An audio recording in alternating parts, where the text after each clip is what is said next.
Hello, welcome to another episode of Executive Suite. I'm your host, Thomas Braun, and today we're here with John Ziegler, the CEO of Aclero Growth Partners, which is a business advisory firm that also does M&A advisory. John, can you please give us a brief overview of what your firm is specializing in? We really service what I will call the ecosystem of middle market mergers and acquisitions. So um, we're serving private equity funds on the buy side when they're interested in looking at a business. We help them on the commercial strategy front or commercial diligence.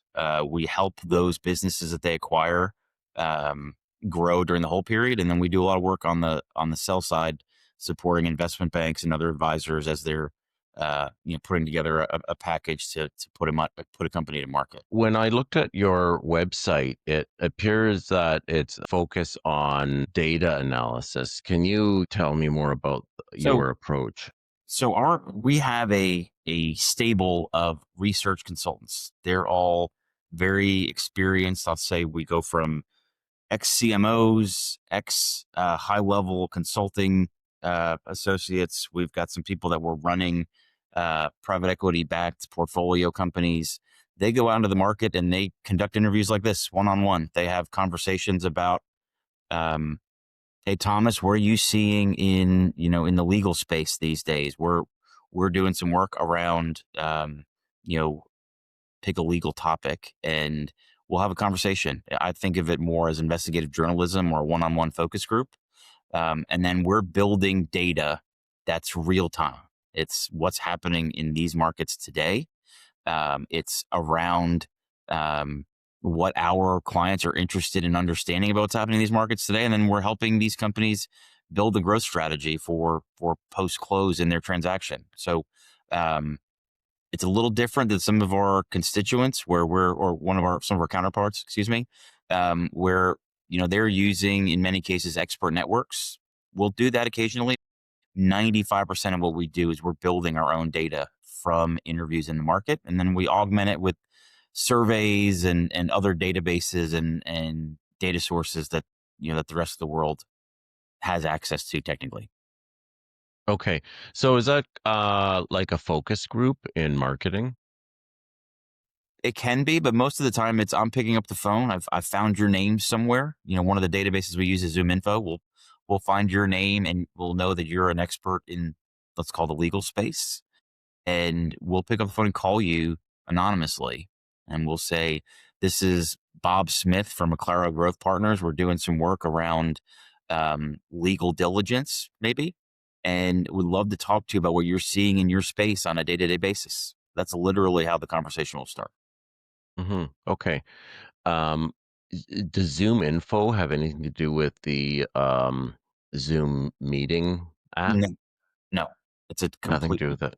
Zoom Info is a database of business contacts. So if I'm looking for the CFO of XYZ manufacturing company in San Jose, California, I will go on Zoom Info, type in that guy's name or gal's name, type in the company name, and I would say 70 to 80% of the time the contact information is there.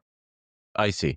So, okay, I haven't looked at that one yet, but I've heard of Crunchbase. Yes, it's very similar. Very similar. There's Yeah, a lot of databases like that out there. Apollo.io is one instantly. So there's quite a few. There's also LinkedIn Navigator, quite a few of those out there. But you like to use Zoom, huh? That's one of ours. I mean, our team can use whatever database they want, whatever source that Okay. they feel is most accurate. LinkedIn is one that we use a lot, um, but there's a lot of different ways we can get to find people that will help us learn about market. Yeah. Are you focused on any sectors in particular? What I what I always tell our clients or new prospects when we talk to them is we've been in this space for 25 years. We've been supporting middle market M&A for that long, and if you follow M&A, you know that there's lots of trends. Um, Over 25 years, we've followed all of those trends that the middle market has gone to. But I would say in recent years, what we spent a lot of time doing is infrastructure, data center, energy and power, renewables, business services, and then niche manufacturing. That's where we spend a lot of our time.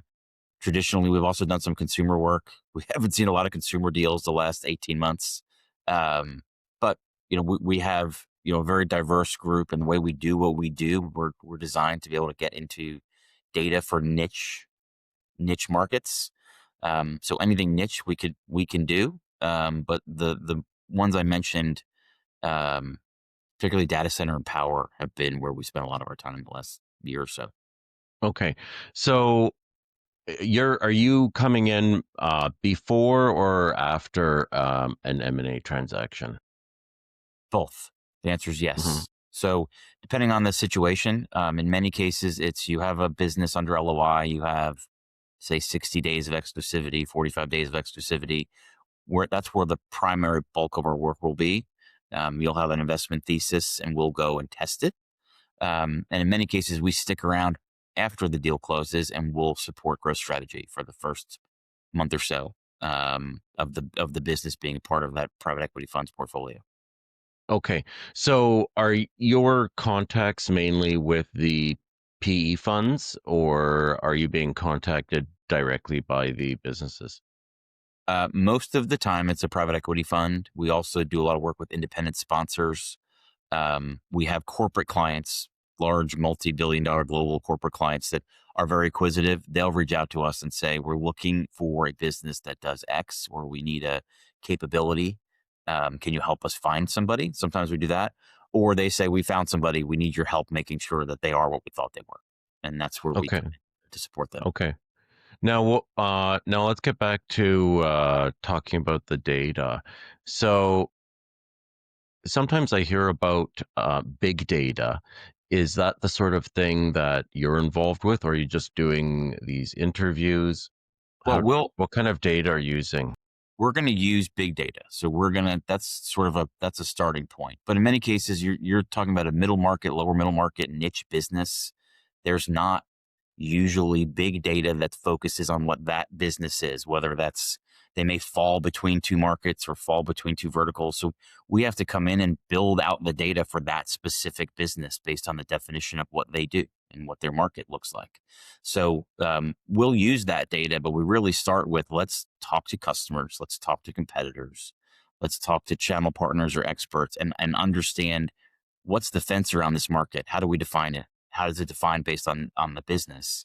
And then we'll build out the data that way. Sometimes we'll use big data to augment it. Sometimes we'll use survey data to augment it. Sometimes we'll use third party reports that you can find online to augment it.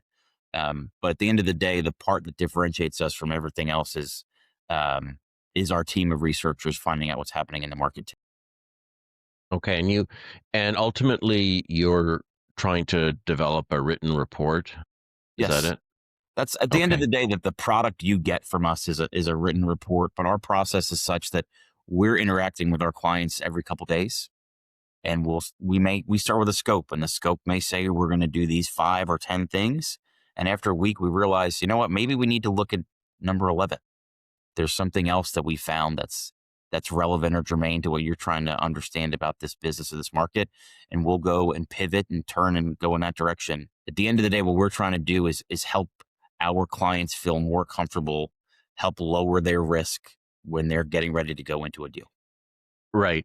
So you're reaching out to potential clients of the business as well. Like if, for example, if it's a medical device or something like that, It's a you medical would. device company. We'd be talking to who their current clients are, who their prospective clients are, and in many cases, who they've lost as clients to understand what happened. Where did they go wrong? Where did they potentially trip up? That helps investors understand where they've been and what they can do to help them improve. A lot of times, I hear people talk about private equity and think that they're all sort of cowboys out there just throwing money around. And what I've found is private equity investors are very, very risk averse, and so what we're trying to do is help them identify where there's opportunities for growth and help them feel more comfortable about a deal going into it. Yeah. Well, that's so important. Now, let's pivot a little bit and talk about how your business is being affected by the new artificial intelligence uh, programs that are available. I don't know. Can you call it a program? I think it's a Well, I mean, program. I'll call them tools. Okay. We call them tools internally. I think our internal approach to AI is it's a valuable tool to help our employees, help our team become more efficient. I don't think it's ever going to be, or at least not right now. It's not something that can replace people that we have. But for example, if I have a project manager that could run 2 projects at a time. AI might help them run 3 or 4 projects at a time because they can be more efficient with accessing data and interpreting data and processing it into something that we can use to understand what's happening in a market. But the idea that a an AI bot is going to be able to think like one of our high level consultants and be able to assess what's happening in a market, um, I just don't think that works. I always think of it in terms of zeros and ones. Questions that have a yes or a no answer, AI is fantastic for.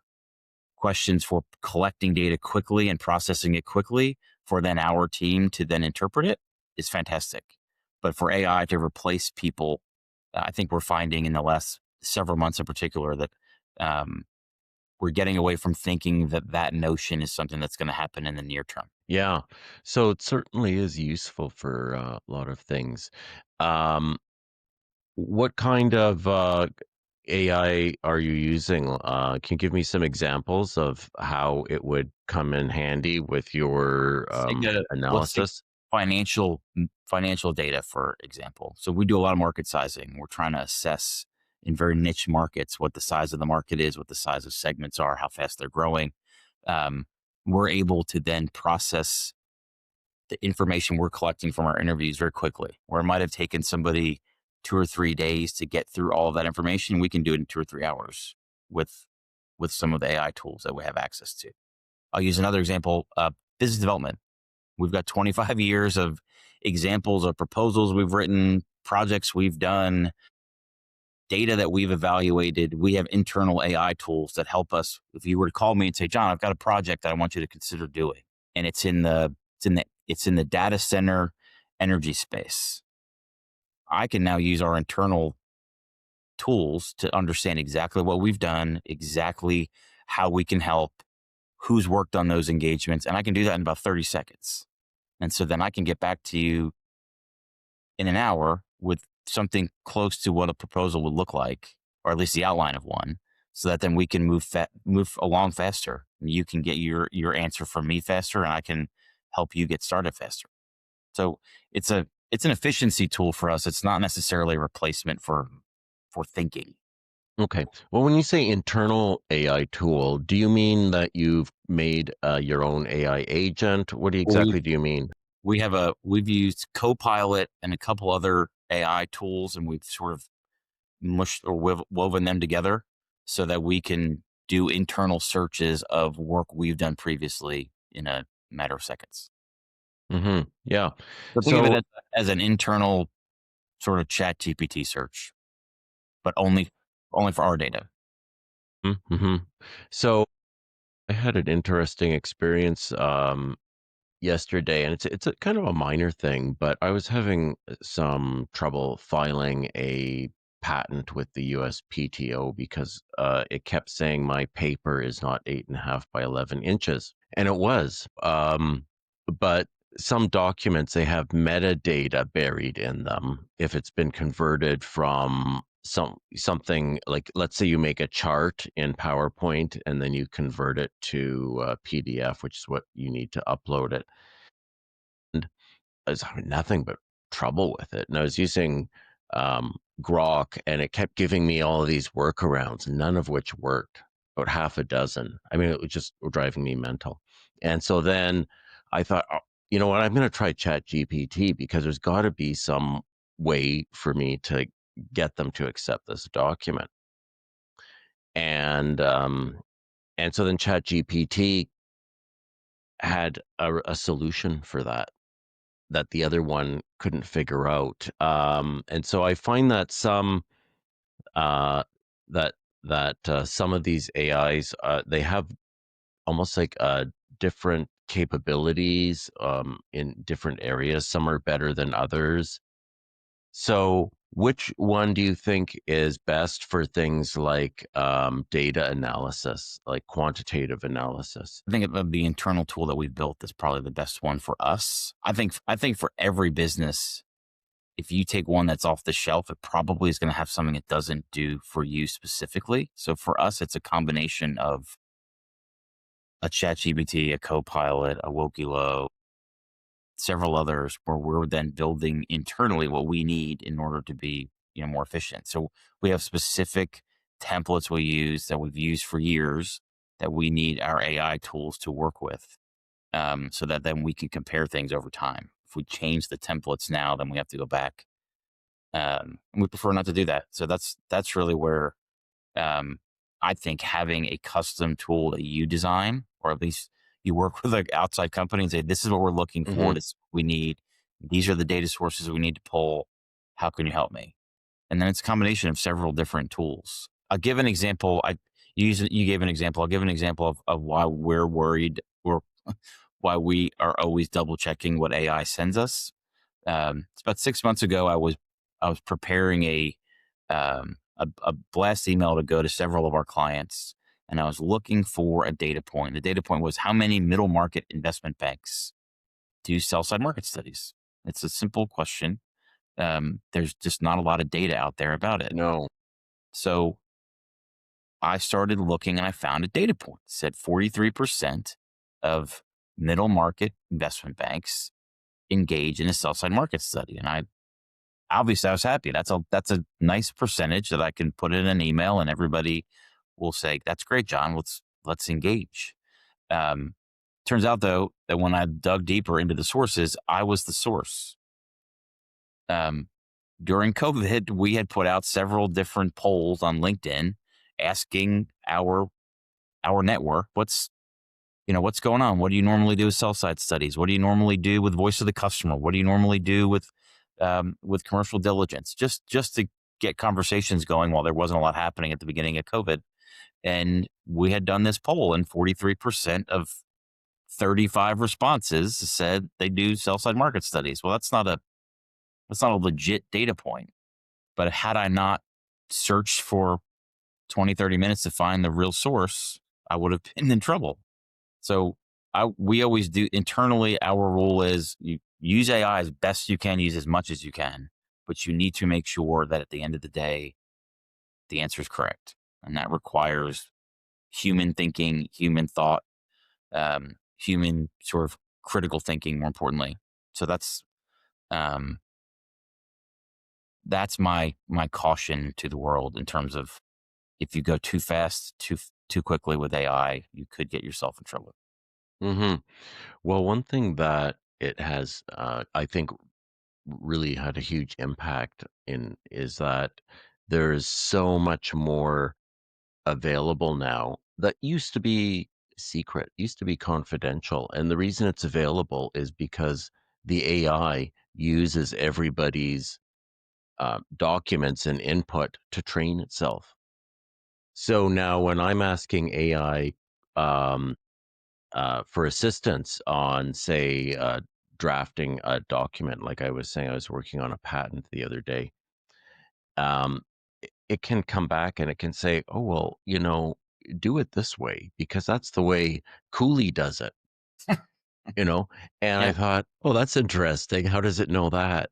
It'll start naming big law firms. Oh, this is what this law firm did, and they charge $50,000 for this. So yours is even better than theirs, and this sort of thing. And I thought, "Well, that's so interesting." Um, and normally, and so it's not breaching confidentiality in the terms that it's not revealing anything that would be considered confidential, but it is using its capabilities. And you were talking about the templates. I've got an AI program called Spellbook that I use for contract review, and so it has every contract that is on the internet at its disposal, and it's read through millions of legal documents. what that does, though, is that it operates within Word for Windows, and it doesn't share your contract with the rest of the world. See, That's that's what that's we their claim, is that they have it fenced in within Windows, or not within, well, within Word, I mean, and it doesn't get shared. So, what do you think about that? I think it doesn't get shared until the first time that by accident it does get shared. Mhm, We're in a we're in a position where we don't want to take that risk of external, or think of the walls around our business or the virtual walls. We don't want the things that are confidential, private information that's shared with us by our clients, and these are all private companies for the most part, getting out into the ether. And so we're very careful about what things we keep in our internal AI database versus what things that we'll search externally into the ether, into the internet to try to find. There's mhm, for us, we're still a little bit trepidatious about how much security there is to make sure that those things don't get out. And we're very careful to make sure that we separate the two. There's external AI searches that we do, and there's internal AI searches that we do. There's external analysis that we do, and there's internal analysis that we do, to make sure that we keep those things separate. And we want our clients to know that we're doing that as well.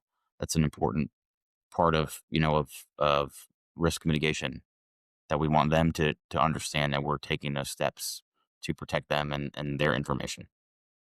okay. So, and how do you do that? Because with Copilot, um, doesn't it communicate with the cloud? It's only communicating with our SharePoint system within the cloud. So when we do a search, I can't do a search for anything outside of our database or outside of our files.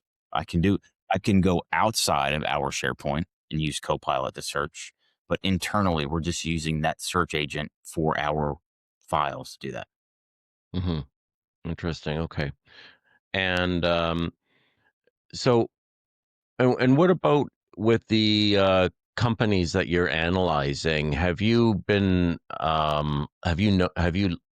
noticed lately if AI is affecting some of those businesses? Do you, when you're calling up, potential customers or people in the industry and interviewing them, is this a topic that's coming up a lot? It is the question we get is, what are you using AI for? How is it making you more efficient? And in many cases, it's making us more efficient for writing a proposal and taking the data analysis we've done and turn it into um, pretty looking slides faster than it did before. But otherwise, the work that we're doing is the same. Um, and in many cases, the AI tools that are being used by the companies we're looking at, let's say manufacturing, for example, they're doing it in very similar ways in order to do, you know, CAD drawings faster, in order to, um, build out processes faster, in order to analyze their internal financial data faster. But it's all about doing things faster and more efficiently, not necessarily differently. So it still requires human interaction at some level. Yeah, and, I think also a lot of knowledge. So, when I'm using it, there's a lot of back and forth, and you have to Mhm. know when it's giving you a wrong answer. So you have to kind of know what you're looking for in the first place. I use the accounting firm example a lot, or I hear that example a lot, where, well, at some point, AI is going to replace accountants, and I say, well, I don't think they're going to replace the guy at the top of the pyramid at an accounting firm who's seen all these different things and understands the strategies for how to manage their clients' finances, or how to consider different tax advantages that they can help their clients with. It's going to impact the lower levels where you had, say, five associates, and now you probably only need three or two. But the question is, what happens in 20 years when there's not as many of them that have had the experience of seeing all these different situations and get to the partner level at an accounting firm, for example? It's a good example because there's a lot of financial Right. analysis, right? But there's at some If point, entry-level jobs disappear yeah, then at law firms and we accounting don't firms. have the the critical thinkers at the top of the pyramid anymore, or as many of them, and so they haven't been put through. Um, I guess we'll call it the proper level of scrutiny to make sure that they are worthy of being at those positions. And so that's what I worry about more than anything. Is it's great that it makes us more efficient, but I think it reduces the volume or the ability to have more people getting fed into the system to filter out the ones that are really good versus the ones that are okay versus the ones that aren't very good at all. Yeah. Yeah.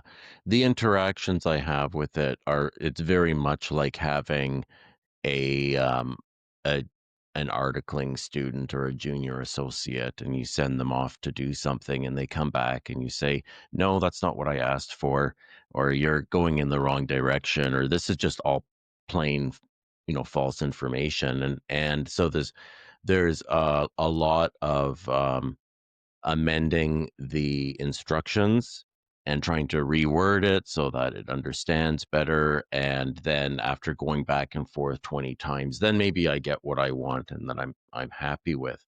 Um, so, but when word processing came out, people said that secretaries won't be needed anymore. Yeah, And because all they do is type, so we won't need typists anymore. And instead, there's more documentation. The length of a prospectus has gone from 12 pages to 120 pages, and there's still huge demand. They now are called administrative assistants, but in some cities, they're getting $85,000 a year, and a good one is in high demand. So maybe people are wrong, like maybe it's not going to eliminate those jobs. when Excel came into the world, accountants went from doing everything manually to using Excel and learning how to use Excel to their advantage. And now it's AI. Learn to use AI to your advantage and make you faster and smarter in a more efficient way. Um, but I don't think it replaces human thinking and human experience. And in many cases, I always say the best way to learn is to do something wrong over and over again and learn how to do it right. And I think that's what to your point of what you get when you start running queries with AI is it takes you time to get to what you're really looking for. It's the same thing at a junior level. They're going to have to learn to do it wrong a few times before they do it right. And I think AI helps them navigate through that. But I don't think it's going to replace the human interaction you need at some point. Yeah. Well, we'll have to just wait and see for what the outcome will be, I guess. That's Well, probably a good place to wrap up. I think we're getting close to the half hour mark. Did you have any thing else you wanted to say? I didn't mean to cut you off there. oh no, I really appreciate the time. I find the AI discussion very interesting. We probably have this discussion at Aclero at least once a day. So um, I hope the conversation continues at some point. But I appreciate the time and the invite. Thank you. Okay, well, thanks a lot for coming on, and I hope to keep in touch with you in the future. Okay, Absolutely. well, everyone, thank you again for watching. And if you like this kind of content and you want to learn more about business, then please like and subscribe. I'll talk to you later. Bye for now.